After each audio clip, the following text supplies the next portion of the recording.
podía pasar a las 12 horas, para 16. Es que tú. Lo pasaba a 16 horas. O sea, yo cuando lo busqué lo encontré como súper simple porque no tomáis desayuno. No, No no, comes. hay un requisito de horas. No es tan simple. Ah, sí. Son 12 horas. Pero Por eso depende de cuándo haya sido la última comida. Claro. Sí. Y de hecho, Pero si tú necesitas proteína, te vaya a comer como tu propio músculo. Vaya a quedar como. la grasa. Es lo primero que se ocupa. El cuerpo, cuando empieza a tener hambre, lo primero que ocupa es la grasa como fuente de energía. Y de ahí tú empezás, claro, a perder masa muscular cuando ya no te queda a grandes cantidades de grasa. No está comprobado si el tema de la autofagia, ¿no? Sí. Por ejemplo, el ayuno intermitente, no hay estudios acá. ¿Hay un premio Pero sí. de eso? Retírate. Igual hay que tener cuidado a los que, por ejemplo, tienen diabetes, les puede bajar mucho el azúcar, entonces tienen que comer algo con azúcar. Claro. Entonces no llegan a desayunar. No, en serio, no está comprobado la efectividad del ayuno intermitente. O sea, Hay muchas cosas. funciona, pero no necesariamente por los motivos correctos. Porque hay, digamos, una tendencia muy marcada a que la gente no se pueda comer todos sus requerimientos y baja de peso, pero porque en el fondo hace dieta. Porque en teoría el ayuno intermitente así por sí mismo es simplemente comer la ventana horaria, pero tú debes comerte toda la misma cantidad de calorías. Si solo haces ayuno intermitente, ese es el principio. Bueno, los pocos para hacer. Algunas no hacen así. Lo peor que hace es comer en la noche. Sí, Ya te saliste de la ventana. sí, porque. Porque eso se acumula como grasa después, entonces.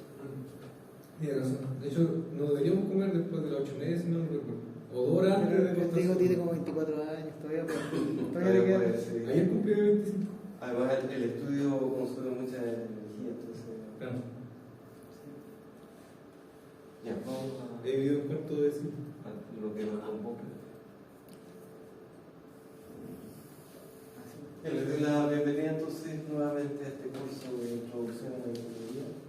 El tema que vamos a ver hoy se relaciona ya no solamente con ver cuándo hay contaminación o no, de acuerdo a la definición de la norma, sino un poco qué pasa cuando uno emite la contaminación, qué pasa, digamos, o cómo evoluciona, hacia dónde va, etcétera, un poco para poder relacionar estas normas de emisión que controlan lo que se emite respecto a las de calidad, que es donde están los efectos. Entonces, bueno, ¿por qué se diferencian estas normas de emisión y calidad? Porque no son los mismos valores. Se podría preguntar.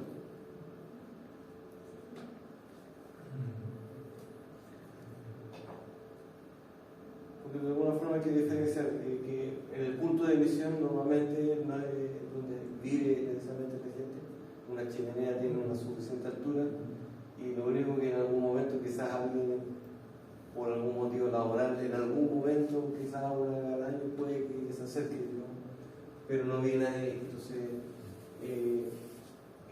entre el punto de emisión y donde están las personas, digamos, pasa algo que de alguna forma modifica los niveles.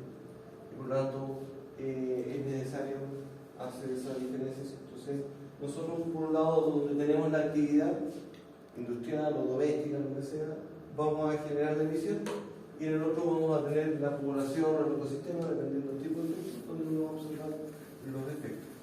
Y lo que uno va a relacionar entre medio de todos esos elementos, ¿ya? Es que por un lado lo que se emite va a ser transportado hacia la población, pero también a lo mejor va a ser transportado en otras direcciones.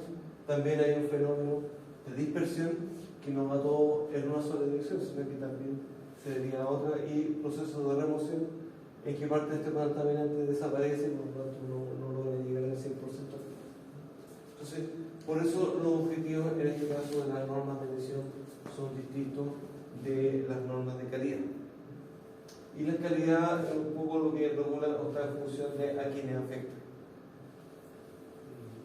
Y por eso el momento de definirlo es un poco distinto. Bueno, ahí tenemos un ejemplo.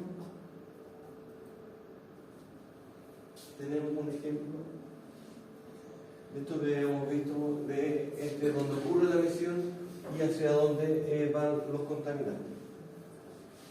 Lo que se muestra aquí es una imagen, en este caso del año 2002, en febrero. En realidad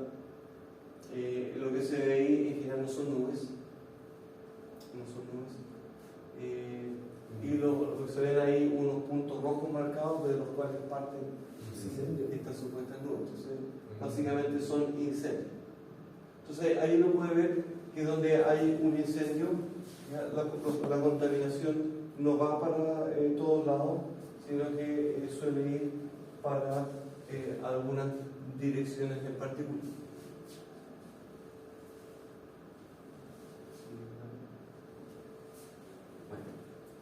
Entonces nosotros tenemos aquí algo que bueno, tiene una pequeña emisión que va en una dirección marcadamente, ¿ya? Y que obviamente desde que se empezó no ha llegado aquí, pero el futuro no proyecta más amenaza y por lo tanto ahí está condicionado de esa forma. En ese otro punto que se ve mucho más grande y una mayor cantidad de emisión, obviamente aquí se ve claramente la misma dirección acá, pero no solamente eso, sino que tiene también ahí ampliándose, por lo tanto esa cantidad de masa que está siendo emitida va variando su concentración, porque al cambiar el volumen en el cual está marcando tiende a disminuir, y después acá como que choca con una barrera y ahí como que desvía un poco para allá, un poco para acá, porque ahí también hay algunos fenómenos en la corriente de aire, ¿puede ser? ¿Alguna corriente de aire? Sino básicamente por la dirección, este es aire que viene de Argentina, que normalmente coincide con algunos momentos, sobre todo cuando se produce el incendio, que viene aire seco desde Argentina y que son básicamente muy calurosos, y por lo tanto facilita que haya altas temperaturas bajo humedad y por lo tanto la ocurrencia de incendio. Pero no solo eso, una vez que ocurre el incendio, desde el punto de vista de esta cantidad de material particulado que está siendo emitido en el incendio, lo arrastra el viento, por lo tanto ahí está marcada básicamente la dirección del viento. Profe, ¿verdad que las erupciones volcánicas son altamente contaminantes para, por lo menos la capa de ozono, y causan gran daño? Sí, pero respecto a eso, a veces en algunos casos es un daño inverso, en este caso más que producir un aumento de la temperatura, hace un efecto contrario, una reducción de la temperatura. No como en este caso. No como en este caso. Ahí va a depender mucho, digamos, de la situación.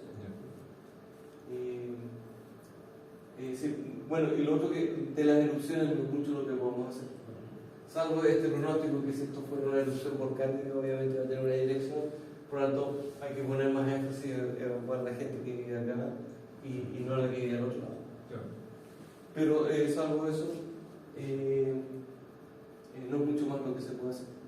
No podemos evitar eso. En cambio, respecto a los incendios, quizás podemos hacer mucho más.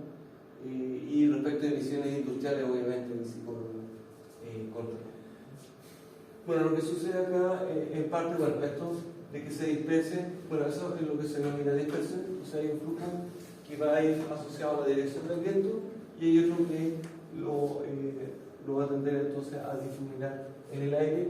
Y en este caso en particular, lo que pasa es que hay una masa de aire distinta y por lo tanto aquí evita que esto continúe hacia acá, porque estas dos masas de aire se encuentran acá y por lo tanto no se ve que se ve aquí esa diferencia.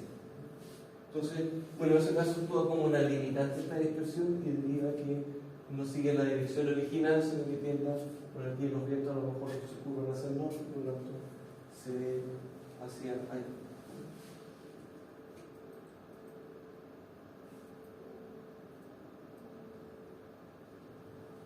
Entonces ahí tomamos la dirección. Entonces hay que tener en cuenta que está afectado, bueno, en el caso de las emisiones al aire, está muy condicionado por la dirección del viento. Obviamente que si estamos emitiendo en el agua va a ser por la dirección del agua.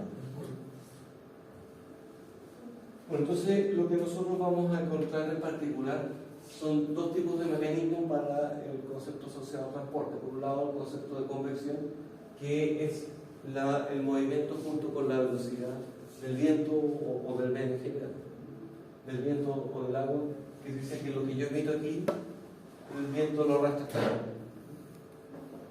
Por lo tanto, ahí, si yo, por ejemplo, tengo una chimenea y veo que el viento predominante va en esta dirección, obviamente el tener una población acá no va a afectar mucho más que si fuera al revés. Bueno, esto se complementa con la otra alternativa, que es la difusión, en el cual la velocidad, o sea, en este caso, lo que uno emite va aumentando su volumen por este efecto de dispersión. Y por lo tanto, ahí uno tiene ese tipo de efecto.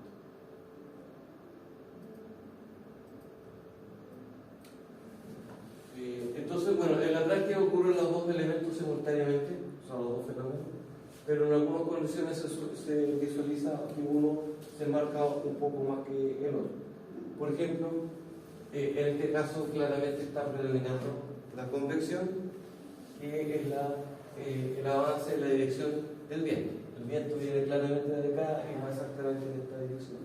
En el otro caso hay una mezcla que además de ir en esta dirección, que debe ser la del viento, que es paralela a esta, por lo tanto efectivamente es así, pero tiende a ir entonces ensanchándose, y eso se debe por un otro efecto, que es la difusión o dispersión. Y por lo tanto, en la práctica se ven ese tipo de condicionantes. Bueno, cuando uno ve transporte en el aire, bueno, hay vientos a nivel global, regional y local, en el cual uno puede ver a nivel planetario que si hay emisiones, por ejemplo, en el Ecuador, en general, como estas son zonas cálidas, el aire cálido es más liviano, por lo tanto tiende a ascender. Por lo tanto, las emisiones que se hacen cercanas a la zona del Ecuador tienden a subir a las partes más altas de la atmósfera. Ahí no hay viento, ¿cierto? No, esto va a ser. No es que no haya viento, digamos, en general los vientos son más tangenciales, y en general hay sistemas, suelen haber sistemas de baja presión. Se decía que los barcos a vela antiguamente, cuando pasaban por el Ecuador, quedaban parados porque no había viento. Sí, pero tampoco es algo tan permanente, porque esto igual es dinámico, se va moviendo un poco, y en esta zona suelen pasar los huracanes también, entonces es un poco eso. Pero si uno emitiera en esta zona, tendría, por ejemplo, si uno emite contaminantes de ozono, van a llegar más rápido a las zonas altas que en otros lados. Pero bueno, así como este va subiendo, tiene que ser repuesto, por lo tanto el aire que viene de zonas intermedias es el que de alguna forma repone, y ahí lo que se produce son unos vientos que van más o menos en esa dirección. Aquí en esta zona vamos a tener sistemas de alta presión, más o menos aquí en la zona del desierto de Atacama, Santiago, toda esa zona, que normalmente hay una alta presión que hace, digamos, que sea bastante seco, poca lluvia, etc. Y las emisiones que hay aquí tienden a desplazarse más a nivel superficial, pero a largo plazo igual después, como mucho que mire aquí, se arrastra para acá y después igual va a tener a ligar. Tiene más posibilidades, digamos, de ser removida en el interno. Bueno, y así una serie a nivel global, pero eso en general cuando uno habla de efectos planetarios sería más interesante. De que, por ejemplo, las emisiones, si uno habla de China y Estados Unidos, están más o menos a este nivel. Por lo tanto, sus emisiones o van hacia el polo o van hacia el Ecuador, y de ahí tienden a subir, y en algún momento igual se mezclan, pero y pasan en parte al hemisferio sur también, ¿no? Pero en general las concentraciones, si hay mayores emisiones en el hemisferio norte, tienden a ser un poco mayores que en el sur, las concentraciones que uno va a observar. Bueno, pero eso a una escala global. Nosotros a una escala local lo podemos evidenciar más acá. Bueno, zonas costeras se ve bastante, ¿ya? Porque las características térmicas del agua y del suelo son muy distintas. Entonces, por ejemplo, en las mañanas el suelo se empieza a calentar más rápido que el agua, lo cual implica que al calentarse el agua que nos circunda, o sea, el aire, se va a calentar también, por lo tanto va a empezar a subir. Y por lo tanto, en las mañanas normalmente va a empezar una circulación en esta dirección, lo cual va a implicar que lo que yo emita en la costa va a ir un poco más hacia el interior. Y en la tarde al revés, se va a enfriar más rápido esto, y esto va a volverse más cálido, por lo tanto esto va a tender a ascender y se va a producir una circulación en que lo que yo emita aquí va a tender a ir hacia el mar. Por eso es que el agua en el mar, no sé, como más tibia en la noche. O sea, más. Sí. En los lagos se nota más. En la mañana el agua está como tibia. Sí, porque tiende a retener más el calor que el sol. Sí. Por eso se nota, por ejemplo, algunos que se vayan más de noche encuentran más cálido dentro del agua porque el aire está mucho más frío. Y en el día uno siente al revés. Y un poco eso. Pero en el fondo ahí, dependiendo entonces si uno tiene una población y la industria, ya, vamos a tener que en determinadas horas va a ir en una dirección y en otras horas va a ir en la dirección opuesta. Entonces, cuando hablamos de esto que el viento arrastra contaminante, no es un viento que vaya solo en una dirección, sino que también va cambiando de dirección, lo cual también ayuda a su dirección. O en este caso, si yo estoy más hacia la costa que la población, a lo mejor yo conviene emitir en la noche para que vaya más hacia las zonas del mar y emitir menos en la mañana. O si es al revés, empieza el proceso inverso. Bueno, en este caso, esta es la proyección. En el caso anterior, ¿qué fecha tenía? El 5 de febrero. Y en este caso era una imagen al día siguiente, en que ya se ve allá arriba donde estaban los incendios, y aquí ya apareció estas nubes más blancas, que eso sí ya son nubes con niebla, pero sí se ve que este humo que iba hacia la costa, que encontraba una barrera, bueno, ahora esa barrera está cubierta con nubes, pero esto se desvió hacia el sur. Y uno ve en esta zona de acá, que es una zona cercana a Palena, Coyhaique, llegaron, digamos, el humo de estos incendios. Entonces, en este caso, los efectos por transporte también pueden llegar bastante lejos, porque en este caso también alcanzaron altura y fueron arrastrados por los vientos hacia esta zona. De hecho, por ejemplo, cuando hizo erupción al volcán Chaitén, está por aquí, esas cenizas se fueron principalmente a Argentina, pero ahí dieron la vuelta al mundo y después llegaron a Concepción después de dar la vuelta al mundo. Y pasa eso. Bueno, ahí con la cantidad de emisión, bueno, es lo que sucede. Entonces, este tipo de fenómeno, bueno, ocurre a distintas escalas, a nivel global, pero también a nivel local. A lo mejor esto estamos hablando de gran parte del país. Pero cuando hablamos, por ejemplo, de que si esto fuera una población o la industria y la población, ahí también podemos visualizar también estos efectos. Entonces, cuando uno se encuentra con estos conceptos de difusión, no solamente está esta difusión que uno ve en la foto, se ve en planta, sino también hay un grado de difusión vertical, en que en algunos casos las emisiones se ven como las que están aquí, relativamente ordenada, pero que proyectarse un poco más hacia arriba, o estas que sean un poco más desordenadas, pero que se proyectan mucho más arriba, y estas que básicamente van hacia arriba y hacia abajo. Entonces, esto en general es una atmósfera que es un viento más suave y que tiende a arrastrar los contaminantes, pero sin mucha mezcla vertical. Respecto a esto, que el viento es más fuerte, que tiende a tener bastante circulación vertical.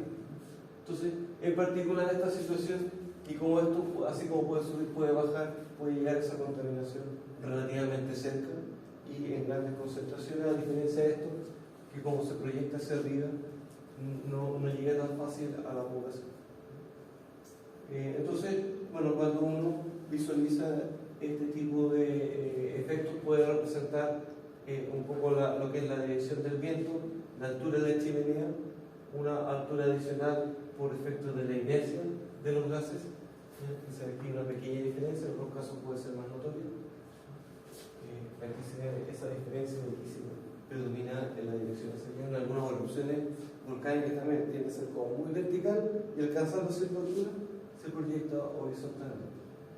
Es un poco por ese efecto. Y obviamente esto va a ir moviéndose con más o menos concentración, pero sí en la medida que avanza el promedio tiende a ir dispersándose y y uno podría decir, bueno, más o menos en términos promedio, la máxima debería estar más o menos en esta línea, y a la medida que nos alejamos hacia arriba, hacia abajo o hacia los lados de esa línea, vamos a estar disminuyendo esa concentración.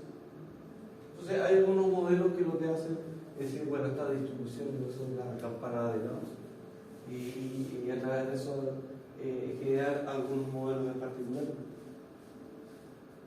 que incluyen, digamos, este tipo de fenómenos. Nosotros vamos a estar a modelar esto, pero un poco para que conozca un poco los conceptos, porque a partir de esto, si alguien quiere hacer un estudio de hacia dónde irían las emisiones de una chimenea, bueno, hay que incluir algunos modelos. Estos modelos simples, hay otros modelos mucho más complejos que permiten simular eso. Obviamente eso se lo encargamos a otros especialistas en esos temas.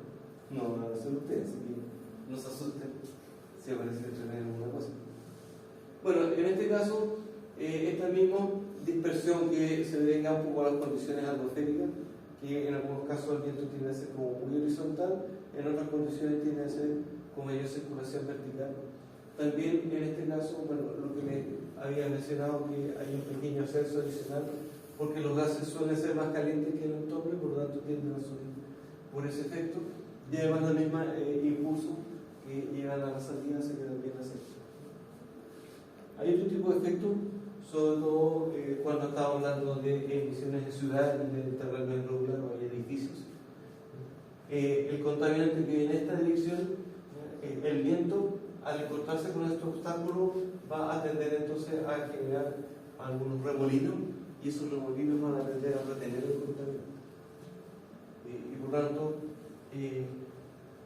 bueno, es más o menos los típicos remolinos que uno veces va a la ciudad y ve como un remolino de polvo, más o menos eso, en que en esa zona está como bien concentrado el contaminante, por lo tanto, que por un lado, si el contaminante está en esta zona, tiende un poco a alejarse, pero si de lo que ingresa a esta zona tiende a quedar recirculando en esa zona, por lo tanto, para la gente que vive aquí, estas corrientes vuelven a cerrar y introducen el contaminante en esa zona. Entonces, hay efectos que en parte pueden favorecer y en parte pueden perjudicar. Profe, esos remolinos tengo entendido que se creaban, o sea, como que salían a partir de la diferencia de temperatura, ¿no? No, básicamente por el flujo del aire. Es lo mismo cuando tú ves un barco que está navegando atrás o adelante, lo que sea. Uno ve que detrás va quedando una estela y eso, básicamente son remolinos. En el aire pasa lo mismo. Y de hecho, digamos, detrás de un camión también, digamos, uno ve este tipo de efectos puede, digamos, también ser suelto.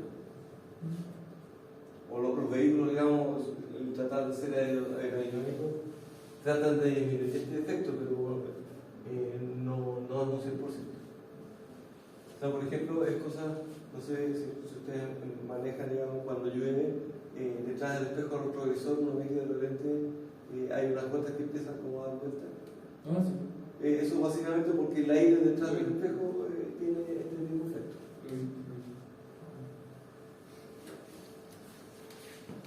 Y hay otro efecto que es el de isla de calor, en el cual también tiende a retenerse los contaminantes. Básicamente, este tipo de efecto uno lo encuentra en este caso en que las zonas urbanas en general tienen más cemento, hormigón, asfalto, que tienden a calentarse más que los entornos más verdes. Y por lo tanto, al adquirir mayor temperatura, todo lo que el aire que circula en estas zonas tiende a ascender. Como este aire asciende, entonces tiene que ser reemplazado por aire de zonas laterales, de zonas periféricas.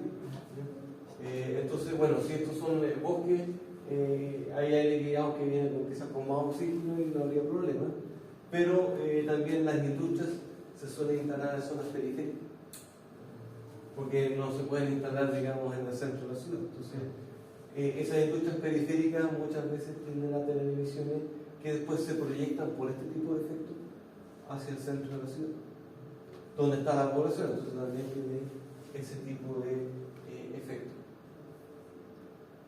Acá en la zona en general el viento predominante es del sur, y salvo cuando hay mal tiempo proviene más del norte.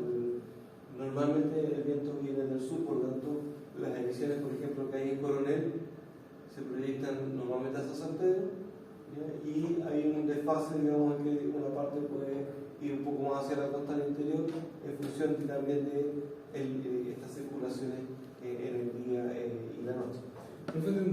¿Tiene que ver cuando las ciudades o los pueblos, no sé, están rodeados por cerros o por montañas? También influye, pero ese es otro tipo de efecto que vamos a ver a continuación. Ese es otro tipo de efecto. Hasta ahora más o menos ese plano tiene un tipo de efecto. En este caso, si hay irregularidades, bueno, hay recirculaciones, y en este caso, por efectos de la ciudad, tiende a ser más calurosa, suele tener, digamos, del orden de 2 o 3 grados más que la periferia, y eso es suficiente para que se produzca esta circulación. Y lo que puso entonces es que la industria que está en la periferia con los años, bueno, es como una zona plana ideal, pero no siempre, digamos, están así. Pero por ejemplo, el caso que les hablaba de esta circulación entre el día y la noche, por ejemplo, en el caso de Santiago también se ve que en la mañana la contaminación tiende a ir desde la zona de la cordillera más hacia la costa, y en la noche tiende a ir al revés. Entonces, también son vientos o brisas locales van cambiando durante el día. Y de un día a otro también va a cambiar.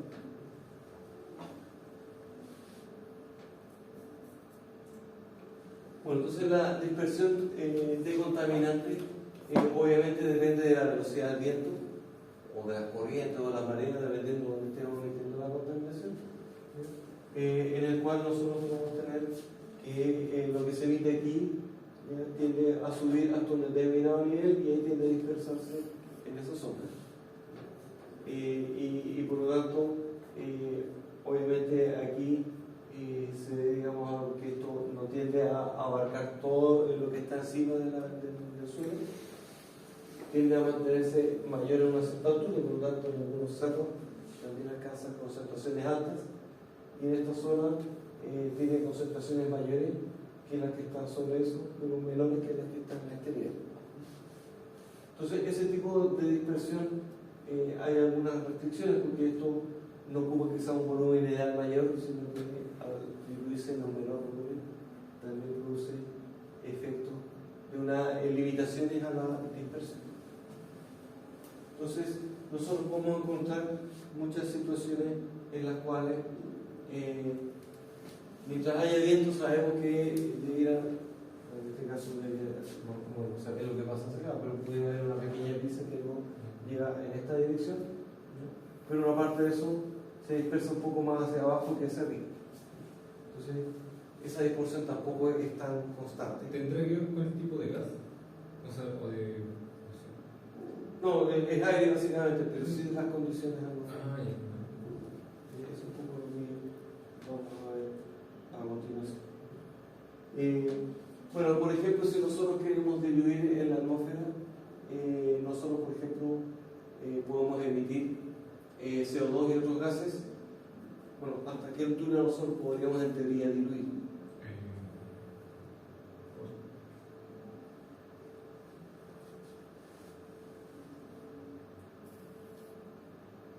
¿La estratosfera o no? Eso no tiene que sentir, ¿sí? Sí, o sea, se supone que esto no va a llegar al espacio exterior o a la luna, ¿no? Entonces va a llegar hasta una cierta altura.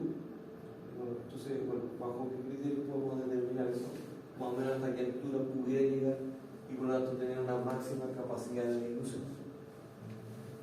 Entonces, básicamente lo que uno compara ahí es un poco cómo varía las condiciones de la atmósfera en función de la altura.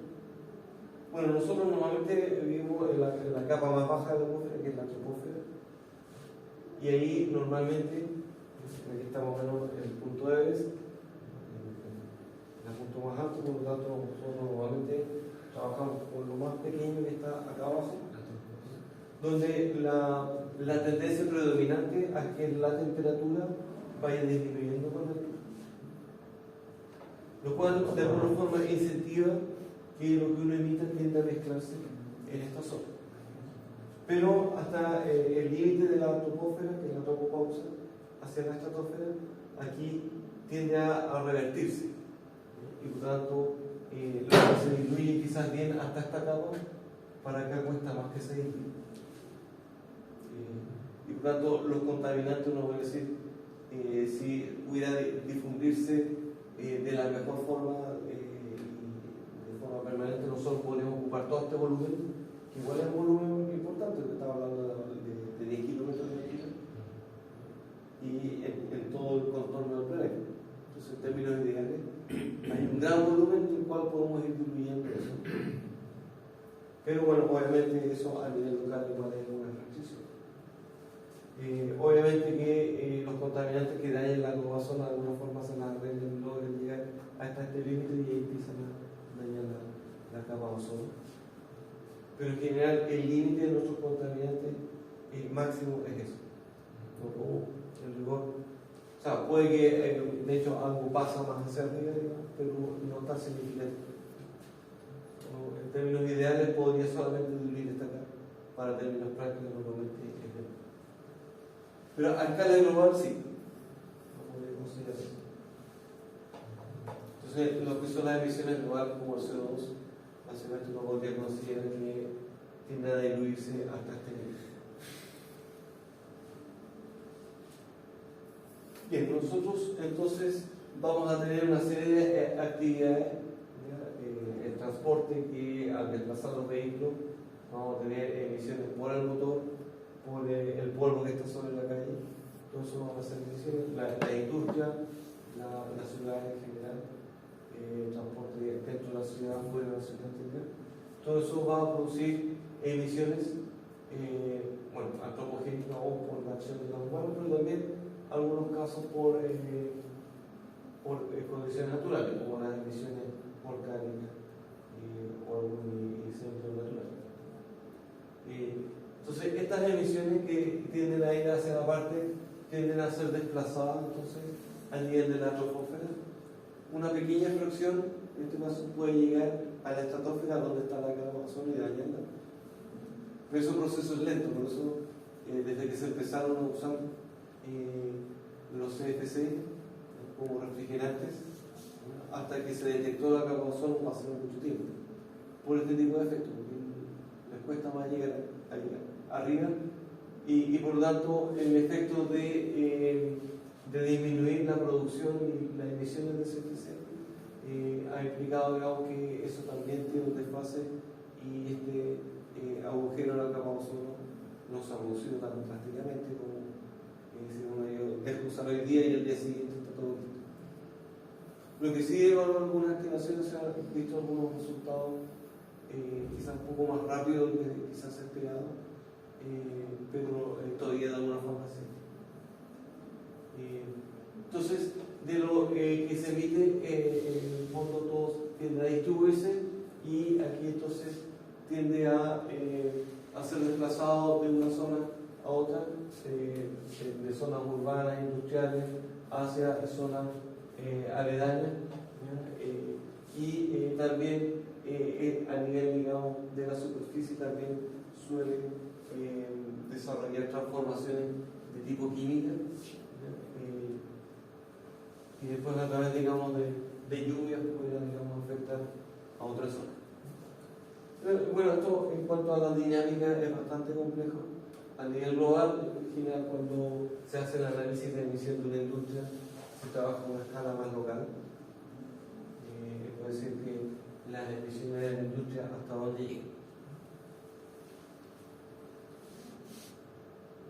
Bueno, pero si bien en teoría nosotros podemos diluir en toda la troposfera, en algunas ocasiones no se alcanza a diluir.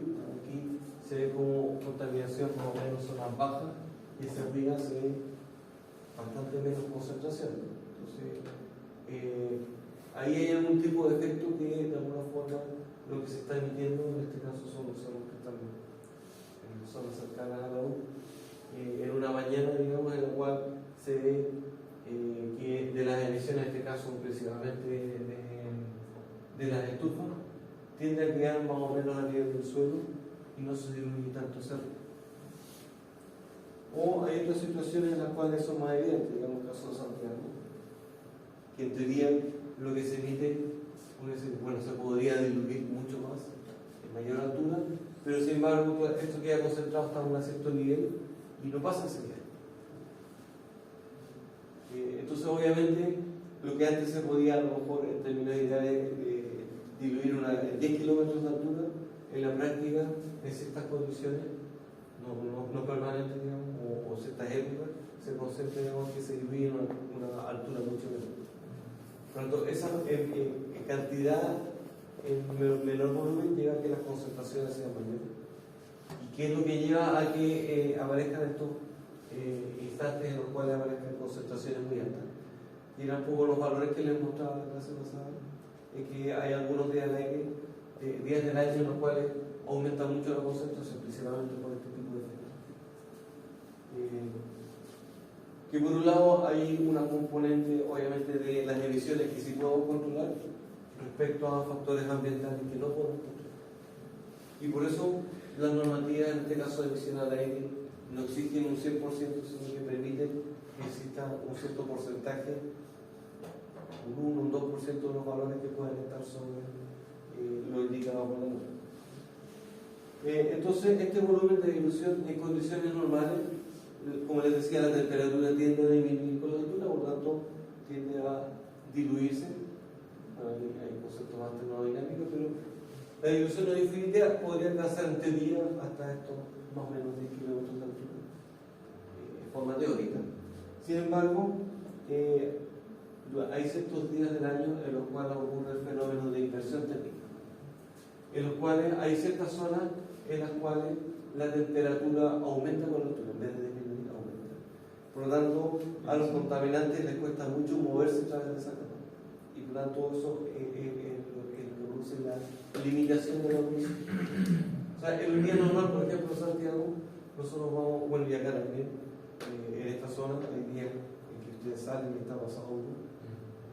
Pero en verano, por ejemplo, el aire es más cálido en la zona superficial, es más frío en la zona superficial, por lo tanto los contaminantes que se emiten se diluyen y por lo tanto las concentraciones en verano suelen ser más bajas. O cuando hay un mal tiempo, etc.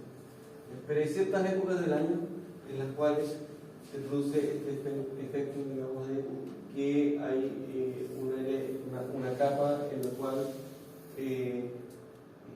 la temperatura tiende a aumentar con la altura. Por lo tanto, funciona como una tapa de una olla, que pide que el contaminante pase ese nivel. Y eso es un poco lo que se mostraba en la foto recién, que llega hasta un nivel. Bueno, ese nivel, porque ahí está el límite de esta capa de inversión, y por lo tanto los contaminantes empiezan a diluirse en un volumen menor, y por lo tanto hay mayor concentración. ¿Sí? Ahí yo me acuerdo que, o sea, hice un experimento con agua. Es chistoso porque en una tetera, en un avión, el agua puede estar ahí, pero creo que si la sacaban y salía de la presión del avión, hervía, por la presión atmosférica que estaba. Me imagino que debe ser por el mismo concepto. No exactamente lo mismo, digamos, porque eso es básicamente por diferencias de presión. O sea, a nivel del mar, el agua hierve hacia el lado, pero a mayor altura, al bajar la presión, el agua hierve a menor temperatura.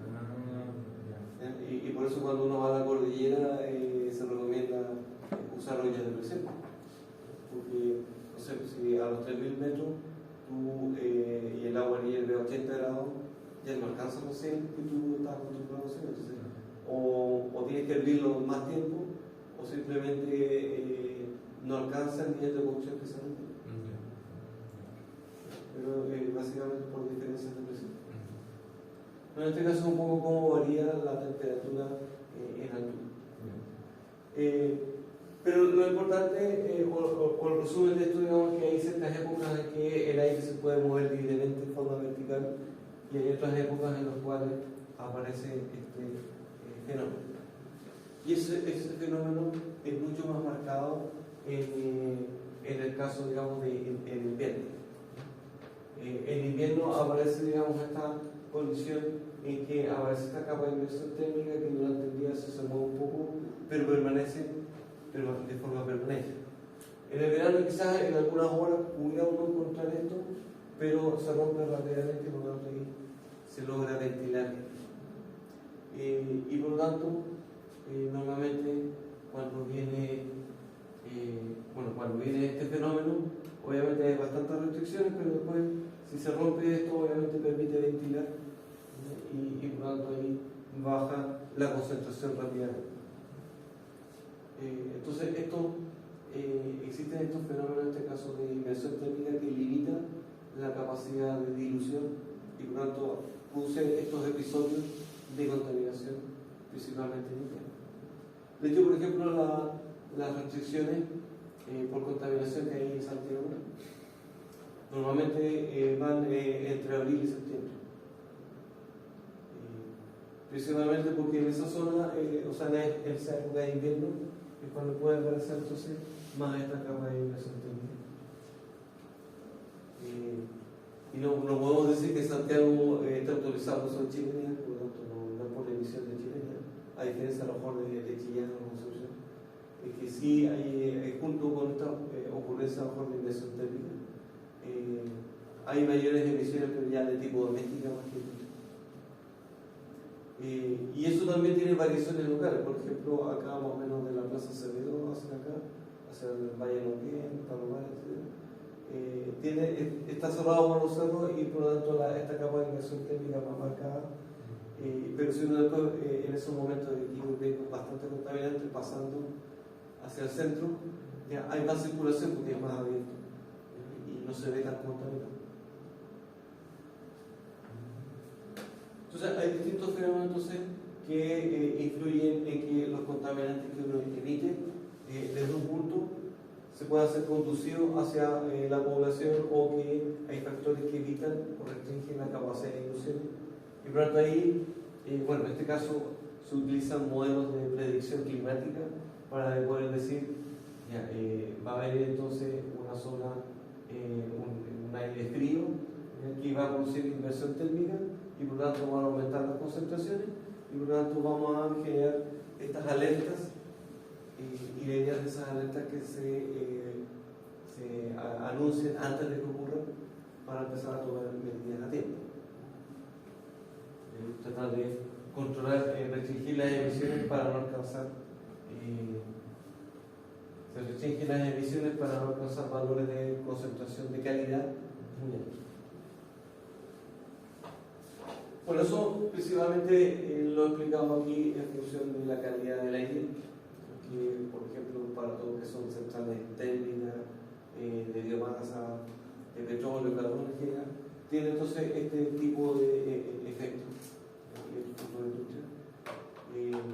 Pero algo similar también suele poder pasar en agua, que también hay restricciones en cuanto a que en donde descargue hay ciertas épocas, entonces que también hay mayor circulación vertical en el agua que en otras. Pero en general no van a trabajar mucho con agua, por eso no hago tanto énfasis con eso.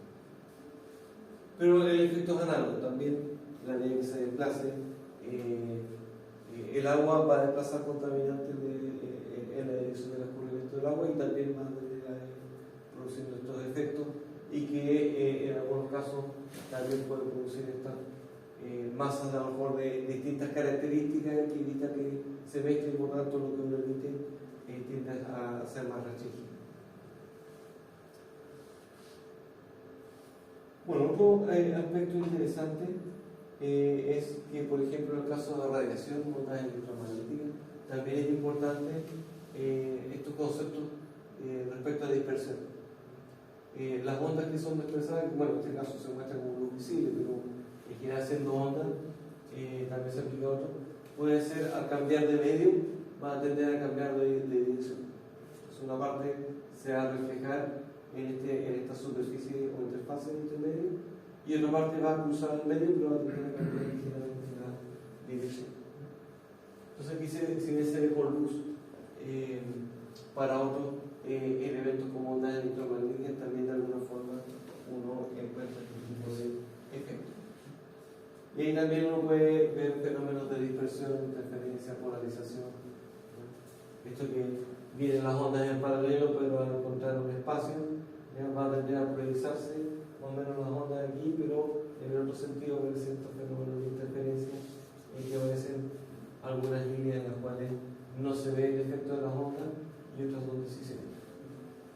Entonces, cuando uno proyecta energía, digamos, o sea, en este caso radiación de algún tipo, también se observan ese tipo de efectos. La energía, la radiación, bueno, a lo mejor lo escuché mal, pero una vez escuché que es considerada como energía limpia, o no es así. Es que si la radiación es de origen solar, se entiende, digamos, que es algo que está en condición natural y que de alguna forma lo podemos transformar a electricidad y por lo tanto se mantiene limpio. Pero si una radiación excesiva de origen humano, ¿sí? Ya se contamina. Ya entiendo. Eso depende un poco del origen. O sea, la luz solar en sí no se considera un contaminante, pero sí la luz visible en la noche se podría considerar contaminación, ya sea por las aves o por la observación astronómica. Pero sería una norma más de tipo secundario, pero sí también al ver esos efectos, también ocurre eso. Entonces, bueno, en ese caso la luminosidad hay que proyectar hacia abajo, pero si la superficie después lo refleja totalmente hacia arriba, también va a terminar afectando eso. Pero son elementos que uno de alguna forma, en esos casos también puede considerar algunos elementos. Bueno, en este caso la velocidad del viento ya no es significativa, por mucho que se está desplazando en el aire, pero sí estos fenómenos de al pasar del aire al agua, del agua al aire, o de una masa de aire a una masa de distintas características, al existir entonces una interfaz entre estas dos, va a tender entonces a producir esta dispersión. Y a nivel del ruido, también las ondas sonoras también están afectadas. Tengo que decir, bueno, si esta persona mete mucho ruido, le va a tender a llegar a esta persona. Entonces, bueno, si uno dice, se proyecta en esta dirección, la llega en directo. Podemos poner una pantalla. Sin embargo, por estos efectos de refracción, ya puede reflejarse, digamos, en el techo, en el espacio que puede quedar acá, ya en el mismo panel que al chocar acá, vibra el panel y por lo tanto transmite igual. Por lo tanto, le termina a veces llegando igual. Y por lo tanto ahí uno puede tomar algunas medidas que sean más directas, pero no siempre poner una barrera es lo mejor, sino que bueno, puede ayudar a disminuir un poco, pero no es la única vía directa, sino que también hay otras vías que a lo mejor también hay que considerar.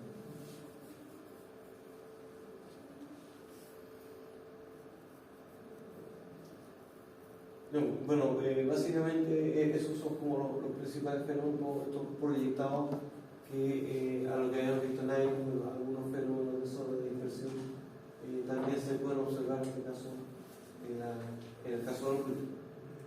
El ruido sí tiende a hacer, en este caso, al tener la fuente, tiende a parecerse quizás mucho más uniforme alrededor de la fuente del ruido. Ahora, si el viento es mucho, sí tiende a lo mejor a desfasarlo en una dirección. Bien, eso es lo que es en esencia algunos conceptos que les voy a presentar hoy día. Mañana vamos a ver algunos cálculos, como para que vean que aquí también se puede calcular, pero algo sencillo, así que para que tampoco se así. Va a ir variando un poco. Va a ir variando un poco. Así que ahí está también.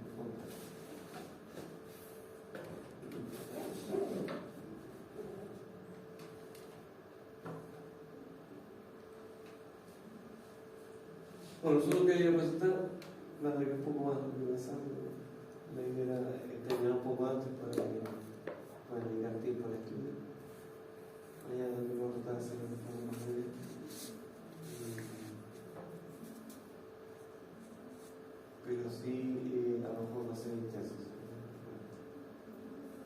subdividir. Lo que sí, el próximo día era feriado, que sábado no sé si nos vamos a saltar una semana. Y hay tiempo para ponerse el día con esto. ¿Eso va a haber sándwich? No. No, es que el viernes es feriado y el sábado se dijo que iba a hacer el receso. ¿Viste? Ah, semana de receso. No, semana, el sábado. Todo está como sándwich, como Ah, pero ya me dije sándwich, me dijeron que no. No, porque después hay un miércoles feriado, Uy. pero el lunes y martes, jueves y viernes sí va a haber clase. Gracias. Bueno. Así que bueno, eso es lo que quería hacer bien. Tenemos bien entonces. Sí, pues si no hubieran dado luna, daban una semanita. Mientras los feriados. Sí, pero igual vamos a tener que trabajar. Ah, sí, pero.